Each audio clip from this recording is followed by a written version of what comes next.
कार्यक्रम की अगली कड़ी में हमारे बीच में सीपी सिंह साहब हैं। मैं उनसे भी निवेदन करता हूं, कृपया मंच पे आए और अपना आसन ग्रहण करें।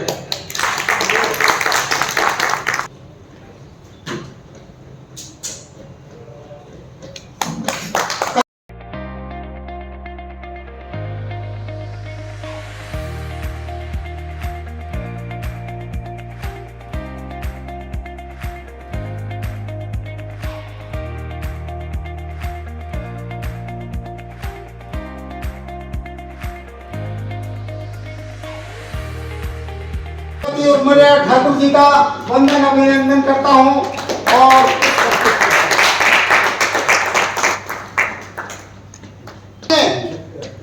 डॉक्टर सचान साहब है, मैं इनका अभिनंदन वंदन करता हूं। मैं आपको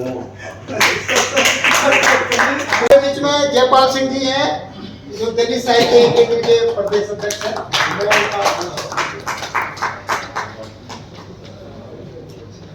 हमारे प्रबुद्ध और बहुत ही गहन विचारशील व्यक्तित्व हमारे नानक चंद जी का मुझे सौभाग्य प्राप्त होना है माल्यार्पण करने का। हमारे बीच में विशिष्ट समाज सेवी हमारे माननीय आदरणीय डॉक्टर साहब हैं। मैं सौभाग्य प्राप्त हुआ है डॉक्टर साहब का माल्यार्पण करने के लिए।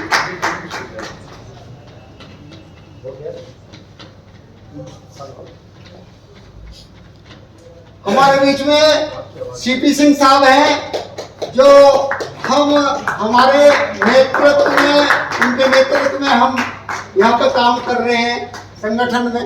बहुत बहुत आभार। हमारे बीच में एक बहुत ही महान विभूति माननीय देवेंद्र सिंह जी हैं। मुझे सौभाग्य प्राप्त हुआ है माल्यार्पण करने का।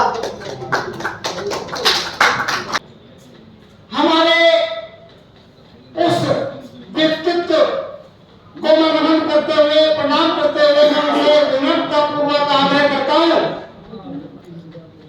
संजय साहब से वो कृपया आए और अंबेडकर साहब की जन्म जयंती जो आगामी 14 अप्रैल को पूरे विश्व स्तर पर मनाई जा रही है, मनाई जाती है, उस विश्व स्तर की जन्म जयंती उस महान विभूति जो शोषितों वंचितों के तारनहार साबित हुए हैं विश्व स्तर पे, जिनका कृतित्व और व्यक्तित्व है, उस बात को कहने की मुझे कोई आवश्यकता नहीं है, क्योंकि यहाँ सभी लोग उनके व्यक्तित्व को भली बातें जानते हैं। मैं माननीय आदरणीय डॉक्टर साहब से आग्रह निवेदन करता हूँ, कृपया आए और बाबा साहब भीमराव अम्बेडकर साहब के जीवन और कृतित्व में सभी लोग व्यथित हैं ना कि कार्यक्रम 10 बजे शुरू होना चाहिए था, वो 12 बजे शुरू हुआ है और मैं सबकी पीड़ा समझ सकता हूँ। यदि मुझे दर्द है, मैं अपनी पीड़ा समझ रहा हूँ, तो आपकी पीड़ा तो समझ ही सकता हूँ। चूँकि ये विभिन्न महान भावों, सम्राट अशोक, महात्मा फूले, भारत रत्न डॉक्टर अंबेडकर, इनके ऊपर ये विचार संगोष्ठी रखी गई हुई थी और चूंकि कई कारकों को एक में रख दिया गया था, तो वो भी एक बहुत बड़ा काम है और उसकी वजह भी एक कारण हो सकती है कि इस समय यहाँ पे और देर से होना एक बड़ी बात है, तो वो तो है ही। मैं इस जयंती के उपलक्ष्य में जो आपने कार्यक्रम किया, मैं सभी आयोजकों को और मंच पर बैठे हुए सभी अतिथियों को, जयपाल सिंह जी को, सीपी सिंह जी को, नानक चंद्र जी को, देवेंद्र जी को, डॉक्टर सचान को, उर्मिला ठाकुर जी को, चंद्रपाल जी को, दिलीप चंद्र वर्मा जी को, अंशचंद्र सेन जी जो कि रिटायर्ड डायरेक्टर हैं, अभी आए थे, शायद चले भी गए हैं।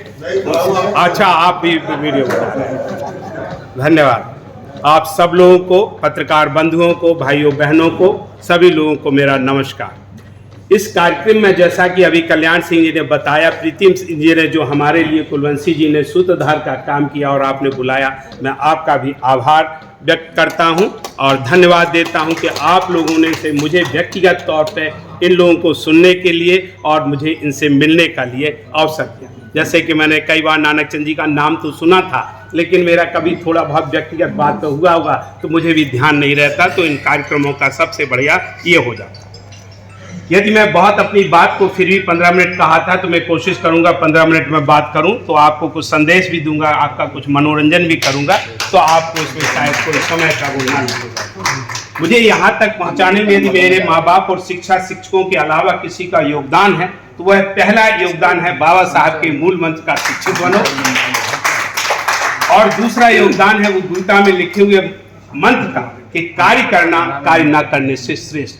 Action is superior to inaction. यदि हम कोई भी काम करते हैं तो संभावना 100% है, यदि नहीं करते हैं तो उसकी 0% है, और इसको मैं अपने मन पे, इसको मैं प्रयोग में भी करता हूं। मेरी समझ से डॉक्टर अम्बेडकर का आधुनिक भारत के निर्माण में सबसे बड़ा योगदान ये है कि उन्होंने हमारे देश को एक ऐसा विस्तृत एवं लिखित संविधान दिया जिससे मिलता जुलता संविधान दुनिया के किसी भी देश में। धन्यवाद सर। हमारे संविधान का मूल रूप सामाजिक समरसता, सामंजस्य, समानता के ऊपर आधारित है। हमारा संविधान राष्ट्र निर्माण की धुरी। अभी हम आपसे बात कर रहे थे सीपी सिंह से, मैं आज भी कहता हूं यदि हमारे काम, ये हमारी स्क्रिप्ट में नहीं है, सभी काम यदि संविधान के हिसाब से होते हैं कहीं कोई प्रॉब्लम ही नहीं, कहीं कोई भी समस्या नहीं है, क्योंकि यदि समस्या है तो उसमें सभी समस्याओं के समाधान भी है। आज हम सबको संविधान के माध्यम से हर किसी को व्यक्त देने का मत का अधिकार है। यह संविधान में यह प्रावधान ना होता तो हमारे देश के अधिकांशतः लोग मतदान के अधिकार की ही मांग कर रहे होते और समानता, न्याय जैसी बातें तो दूर की कौड़ी रही होती। यदि मैं अपनी बात कहूं तो निश्चित तौर पे यह कह सकता हूं कि अपनी भौगोलिक, आर्थिक, सामाजिक और पारिवारिक पृष्ठभूमि को देखते हुए तो मैं आज यहां ना होता और शायद आप में से बहुत से लोग भी यहां बैठे ना होते। आज हमारे संविधान की जो देन है, जैसा कि हमारे प्रधानमंत्री ने 14 अप्रैल 2015 को संसद में डॉक्टर अम्बेडकर की जयंती के उपलक्ष्य में अपने संबोधन में कहा था कि हमारे संविधान की ही बदौलत आज एक दलित देश का राष्ट्रपति है और एक किसान का बेटा उपराष्ट्रपति और एक चाय बेचने वाला प्रधानमंत्री है। ये संविधान की ताकत है और हम सब लोगों को इसको जानना चाहिए, समझना चाहिए और इस महत्व का प्रचार प्रसार भी करना चाहिए। धन्यवाद सर। मेरा मानना है जिस तरह से बापू गांधी ने अपने देश में अहिंसक आंदोलन चलाकर राजनीतिक स्वतंत्रता दी, उसी तरह से बाबा साहब डॉक्टर अम्बेडकर ने अपने संविधान के माध्यम से अहिंसक आंदोलन चलाकर हम सब लोगों को न केवल राजनीतिक बल्कि सामाजिक, आर्थिक स्वतंत्रता प्रदान की। यह तभी कर पाए उन्होंने शिक्षा ग्रहण की, और शिक्षा न केवल अपने देश के उच्चतम संस्थानों से बल्कि उस समय के विश्व प्रसिद्ध अमेरिका के कोलंबिया यूनिवर्सिटी तथा ब्रिटेन के लंदन स्कूल ऑफ इकोनॉमिक्स का है। ये है शिक्षा का महत्व। मैं भी एक बार कोलंबिया यूनिवर्सिटी में मुझे जाने का मौका मिला और मैं देख के आया। जो मान सम्मान अपने कर्तव्यों और बुद्धि से डॉक्टर अम्बेडकर ने कमाया, मुझे लगता है इतना मान सम्मान किसी भी राष्ट्रीय और अंतर्राष्ट्रीय नेता को नहीं मिला। अपने देश के लिए कितने बड़े गर्व की बात है कि दुनिया के उन समकालीन बुद्धिमान विद्यार्थियों की 100 लोगों की सूची में डॉक्टर अम्बेडकर को प्रथम स्थान मिला। कितने बुद्धिमान थे, आज समझ लीजिए आज भी इतना कोई बुद्धिमान दूसरा ना है और शायद होगा, इसका तो मैं नहीं कह सकता। डॉक्टर अम्बेडकर की 125वीं जयंती संयुक्त राष्ट्र न्यूयॉर्क में मनाना, डॉक्टर अम्बेडकर एक ऐसे व्यक्ति जिनकी दुनिया में जयंती दुनिया में 65 देशों से ज्यादा देशों में बनाई जाती है। अमेरिका के राष्ट्रपति जब हमारे यहाँ आए थे तो उन्होंने एक महान मानव अधिकार चैंपियन के नाम से संबोधित किया, और सबसे बड़े राष्ट्रीय सामाजिक सम्मान आज आप देखिए जो अभी आप कह रहे थे, सबसे बड़ा राष्ट्रीय सामाजिक सम्मान है अभिवादन में दिए जाने वाले वाक्यांश जय भीम को, जो कि अनोखा एवं अद्वितीय है। ऐसा आप कोई नेता बताइए, राजनेता बताइए कि जिसके ऊपर कोई आता है, तो ये अम्बेडकर की। डॉक्टर की अंबेडकर की प्रतिमाएं न केवल देश के कोने कोने में लगी हैं, बल्कि अमेरिका के कोलंबिया विश्वविद्यालय में और यूके के लंदन स्कूल इकोनॉमिक्स के अलावा दुनिया के लगभग दर्जनों विश्वविद्यालयों में डॉक्टर संसद के प्रांगण में लगी हुई प्रतिमा हर देशवासी को उनके राष्ट्र योगदान के लिए ध्यान आकर्षित करती है। आज आपने देखा वो प्रतिमाओं का तो है, अभी तेलंगाना में या आंध्र प्रदेश में सबसे ऊंची प्रतिमा लगाई जा चुकी है, वो डॉक्टर अंबेडकर की। एक मैंने कविता लिखी है, वो जो जैसे आपने बताया था, कविता मैंने काम के महत्व में क्या रखा है नाम, क्या रखा है नाम में, मेरा नाम मत पूछना, मेरा नाम मत पूछना, मेरा उपनाम मत पूछना है, पूछना ही है तो मेरा काम पूछना है, क्योंकि नाम नहीं काम बोलता है। क्या रखा। धन्यवाद सर। अंबेडकर के योगदान को, कार्य को देखते हुए आज उनकी बड़ी बड़ी प्रतिमाएं लगाने का होड़ लगी हुई है, जैसा कि आप देख रहे हैं। मैंने पढ़ा हुआ था टीवी में, जब मैंने कहा डॉक्टर अंबेडकर मेमोरियल, जिसका उद्घाटन 2015 में माननीय प्रधानमंत्री श्री नरेंद्र मोदी द्वारा किया गया, उस दिन के बाद मैंने तय कर लिया था कि यदि मुझे कभी मौका मिला लंदन जाने का तो मैं जरूर उस मेमोरियल में जाऊंगा और वहां पे जाऊंगा। और मुझे 2023 में गिनीज ने one of the 23 change makers of the world, उन्होंने मुझे रिकॉग्नाइज किया। तब मुझे लंदन में गिनीज का सर्टिफिकेट लेने गया हुआ था। मैंने एक मौका लगाया कि ऐसा मौका मुझे बार बार नहीं मिलेगा, मैं भी अपनी ओर से उनके श्रद्धा सुमन अर्पित कर चुका। डॉक्टर अम्बेडकर एक बहुआयामी प्रतिभा के धनी व्यक्ति थे। वो एक विद्वान अर्थशास्त्री, शिक्षा शास्त्री, लेखक, पत्रकार, विविधता, राजनेता और समाज सुधारक। यदि आप क्या कहें क्या नहीं थे तो कोई ये बड़ी अतिशयोक्ति नहीं होती, जो जीवन भर हम सबके मानवाधिकारों के लड़ते रहे। डॉक्टर अंबेडकर के एक संविधान निर्माता ही नहीं, बल्कि वो पूरे मानवता के एक सच्चे समाज सुधारक थे। मैं तो कहूंगा, आप लोगों से आग्रह करूंगा, आप ये कभी कहिएगा नहीं, अपने मुंह से तो ये कोई बात ही नहीं कही कि बुरा, आप सिर्फ ये कहिए कि वो समाज सुधारक थे। मैं इस बात को आपको क्या दावा करता हूं, ऐसा कोई व्यक्ति नहीं मिलेगा जो ये कहे कि वो समाज सुधारक नहीं थे। हो सकता है वो किसी बात पे कहे कि मैंने नहीं कर सकता। भारतीय संविधान के रचयिता डॉक्टर अंबेडकर एक बहुआयामी प्रतिभा के धनी व्यक्ति। यदि आप संविधान के पूरे हिस्सों को बारीकियों से देखेंगे तो समाज के हर धर्म, हर वर्ग, हर जात तथा देश के सभी क्षेत्रों ने जो उन्होंने योगदान दिया वो किसी ने नहीं दिया। डॉक्टर अंबेडकर, धन्यवाद सर। डॉक्टर अंबेडकर आज के समय में अपने देश के नेता न होकर वह पूरे विश्व के गिने चुने नेताओं में से एक है, जिनके दिए हुए आज, धन्यवाद सर, आदर्श आज पूरी मानवता के लिए आदर्श बन गए। इसी देश के लिए, व्यक्ति विशेष के लिए। मेरी समझ से अम्बेडकर ने अपने जीवन में और जीवन के बाद भी जो कुछ पाया वह केवल शिक्षा से। आप इसको ध्यान से देखिए, सुनिएगा। बड़ौदा के उस समय के राजा गायकवाड़ की आर्थिक मदद से 22 वर्ष की उम्र में अमेरिका में उन दिनों एक प्रतिष्ठित कोलंबिया विश्वविद्यालय में पढ़ने के लिए पहुंचने की घटना में उनके जीवन के कैटलिस्ट है। आप बताइए, उस उम्र में कोई भी देश का देशवासी, कोई भी नेता, एक ही नेता हैं जो नेहरू हैं, वो 22 साल के 14 साल में भेजे गए थे, लेकिन वो कुछ दिन रहे और फिर आ गए। ऐसा कोई नेता नहीं था। यही कारण है कि अंबेडकर में इतना बदलाव आया और शिक्षा ने ही उनको इतना बदला। और तो हम आप सब बहुत सी चीजें उनको जानते हैं। डॉक्टर अंबेडकर ने नारा तो दिया शिक्षित बनो, पर आज की व्यवस्था में देखें कैसे। आज शिक्षा पाने के लिए अर्थ की आवश्यकता है। आज अर्थ और शिक्षा पर्याय बन गए। जिसके पास अर्थ है उसी के पास शिक्षा, और जिसके पास शिक्षा है उसी के पास अर्थ है, जिसके हम लोग सभी साक्षी। हमारी सरकारों ने शिक्षा पाने का अधिकार तो दिया है, पर लेकिन योग्य शिक्षक पाने का अधिकार नहीं। सपना तो देख सकता है, लेकिन उन्हें पूरा करना असंभव सा है। वो कैसे? यदि मैं यहां पर उदाहरण दूं तो आज हमारे पड़ोस के मेडिकल कॉलेज में एमबीबीएस की फीस 20 लाख रुपए प्रति वर्ष है। आप यह बताइए, जो आदमी साल के 2 लाख रुपए ही कमा रहा है, वह कैसे अपने बच्चे के सपने पूरे कर सकता है? सेम। धन्यवाद। और आप देखिए, जब लोगों के सपने पूरे नहीं होते तो क्या आता है? डिप्रेशन, परेशानी। ये जो आप लड़ाई झगड़े, प्रतिद्वंदी, प्रतिस्पर्धा कैसे खड़ी होती? सिर्फ इसका कारण है, इसलिए लोगों को मैं तो कहूंगा इसके माध्यम से यही कि हर व्यक्ति को शिक्षा मिलनी चाहिए। मेरा मानना है शिक्षा से रोजगार मिलता है और रोजगार से सशक्तिकरण। Education leads to employment and employment leads to the empowerment. यदि आप शिक्षित हैं, आपके पास एम्प्लॉयमेंट है, आपको अपने आप एम्पावर हैं। किसी की, आपको किसी दया की जरूरत नहीं है। यदि गरीबों को कुछ देना ही चाह रही है सरकार, तो मैं तो कहता हूं केवल शिक्षा अच्छी दे, निःशुल्क दे। यदि निःशुल्क संभव नहीं तो रियायती दरों पर दे। विद्या से ही व्यक्ति का दूसरा जन्म होता है और दूसरा व्यक्ति बनता है। यह डॉक्टर अंबेडकर ने अपने ज्ञान से भली भांति साबित कर दिया। मैं तो कहूंगा किसी भी व्यक्ति को जितने प्रकार का ज्ञान होता है वो इतने प्रकार का ही व्यक्ति बन जाता है। मैं तो कहूंगा मनुस्मृति में लिखी हुई बात हमारे तथ्य को साबित करती है। जन्म न जायते शूद्रा कर्मणा द्विज उच्यते, अर्थात जन्म से प्रत्येक व्यक्ति शूद्र होता है और कर्म से ही वह द्विज बनते हैं, और डॉक्टर अंबेडकर इसके प्रत्यक्ष प्रमाण। इस तरह के आधुनिक भारत में भी कई उदाहरण मिलेंगे। हमारे देश की महामहिम राष्ट्रपति श्रीमती द्रौपदी मुर्मू, माननीय प्रधानमंत्री नरेंद्र मोदी एवं हम सभी में से इसके जीते जागते उदाहरण।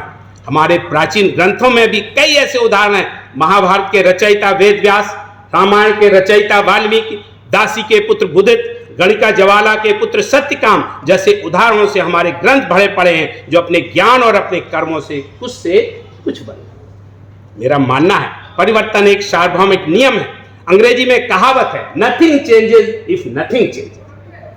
यह विज्ञान का भी यही सिद्धांत है। परिवर्तन निश्चित है और हमारे माननीय प्रधानमंत्री के मार्गदर्शन में हमारे देश में चारों ओर दिखाई दे रहा है। हम सबको पहले बदलाव का विचार लाना होगा और उसके अनुसार काम करना होगा, क्योंकि विचार ही किसी भी काम का प्राथमिक स्रोत होता है।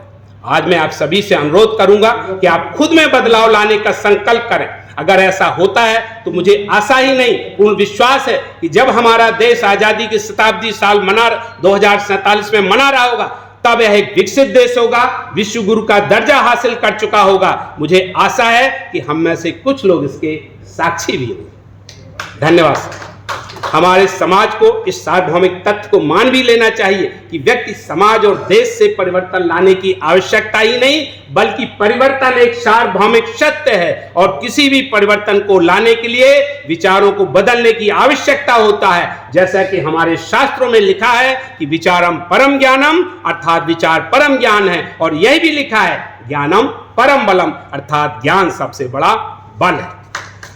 इसके ऊपर मैं विचारों के ऊपर आपको एक कविता सुनाना चाहता हूं।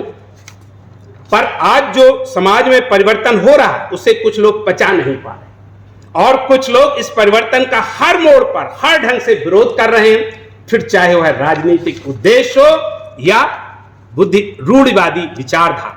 पर इसकी सबकी जड़ सामाजिक व्यवस्था ही है जो सदियों से चली आ रही है। और इसी के संदर्भ में मैंने दूसरे काव्य संग्रह उद्गार में एक कविता लिखी है जिसका शीर्षक है सांप का उत्तर। मैं आप सब लोगों से अनुरोध करूंगा कि इसके शब्दों पर ध्यान दें। एक बहुयामी व्यक्तित्व के धनी समाज सुधारक एवं दार्शनिक कवि सच्चिदानंद हीरानंद बादशाह अज्ञे ने कहा है, सांप तुम सभ्य तो हुए नहीं, नगर में बसना भी तुम्हें नहीं आया। एक बात पूछूं, उत्तर दोगे तब कैसे सीखा डसना। कहा यह जय की कविता है। तुम सभ्य तो हुए नहीं, नगर में बसना भी तुम्हें नहीं आया। एक बात पूछूं, उत्तर दोगे तब कैसे सीखा डसना। विष कहां पाया। सांप ने उत्तर दिया, एक दिन प्रातः विचरण के लिए जंगल से नगर में गया था। मैंने छिप कर सुना था एक नगरवासी धूर्त मानव साधारण वनवासी से सेखी बगार रहा था। मैं वह नहीं जो आप सोचते हैं, क्योंकि मैं ज्ञानी हूं, जानता हूं, मानता हूं। मैंने पढ़ा है, शास्त्रों में लिखा है, विचारम परम ज्ञानम, ज्ञानम परम बलम, अर्थात विचार ही सबसे बड़ा बल। मेरा शरीर आप जैसा, पर मेरा विचार सांप जैसा। मेरा शरीर आप जैसा, पर मेरा विचार सांप जैसा। सांप ने सुनकर एक तंज कसा, हे कपटी मानव, अब मैं समझा तू इतना विचित्र क्यों है, तू इतना घृणित क्यों है। क्योंकि तू आस्तीन का सांप लगता है, मुंह में राम बगल में छुरी रखता है, हम जैसे सीधे साधों को मारता है और फिर हमें ही बदनाम करता है। हे अभिजात मानव, मैं वह नहीं जो आप सोचते हैं। आप मेरा इतिहास नहीं जानते हैं। आप पढ़ सकते हैं मेरे बारे में अतीत और आज के धर्म और विज्ञान के ग्रंथों में कि लोग मुझे पूछते हैं, पालते हैं। मैं अकारण किसी को नहीं डसता, मैं अकारण किसी को नहीं डसता। मैं उसी को डसता हूं जो मुझे डराता है, सताता है, क्योंकि मैं भी ईंट का जवाब पत्थर से देना जानता हूं। हे कुलीन, धन्यवाद सर।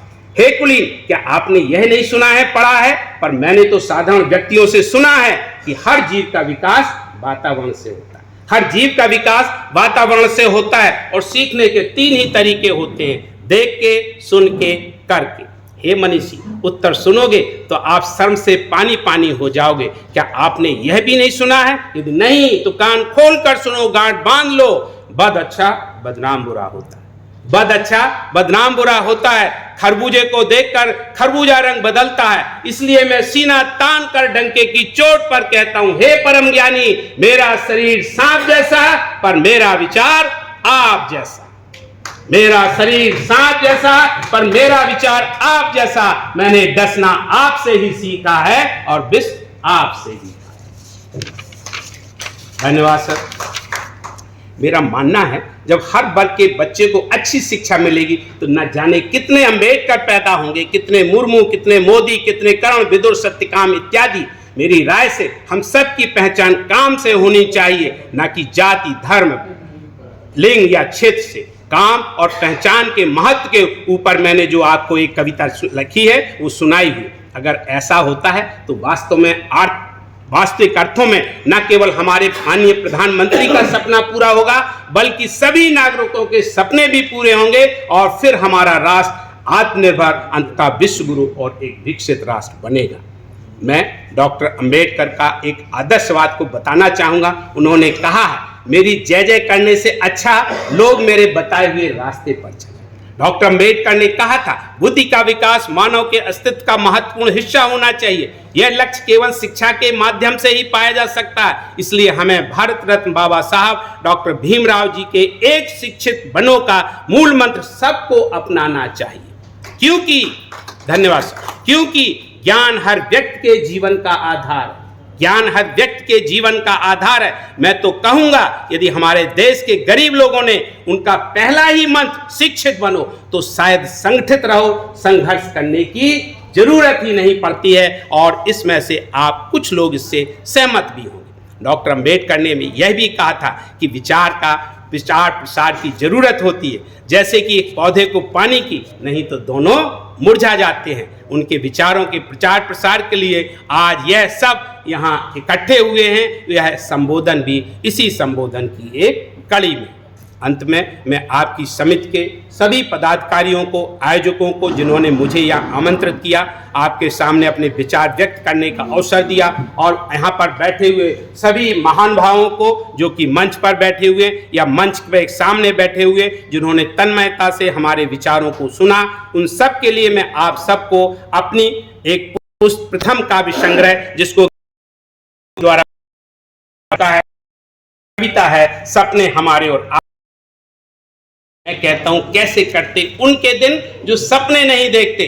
सपनों को देखना सीख, रात के नहीं बल्कि दिन के भी। रात के सपने तो अनायास आ जाते हैं, लेकिन दिन के सपनों को तो बुलाना पड़ता है, और रात के सपने कम ही पूरे होते हैं, दिन के अधिकांशतः।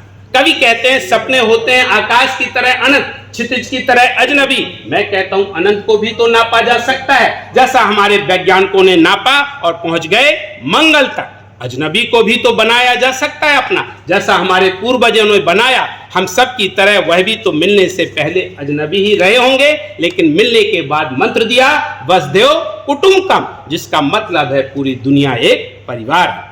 कहते हैं वे अपने सपने बेच दो, उनकी तरह मैं भी परेशान हूं, क्या खरीदूंगा अपने सपने बेचकर। सपने ही तो सच्चे होते हैं, अपने होते हैं। यदि सपने ही बेच दिए तो बचेगा क्या जीवन में। सपने ही तो आधार हैं हमारे और आपके जीवन के। इन सपनों की नींव पर तो हमारी और आपकी जैसे जैसे सपने बढ़ते हैं,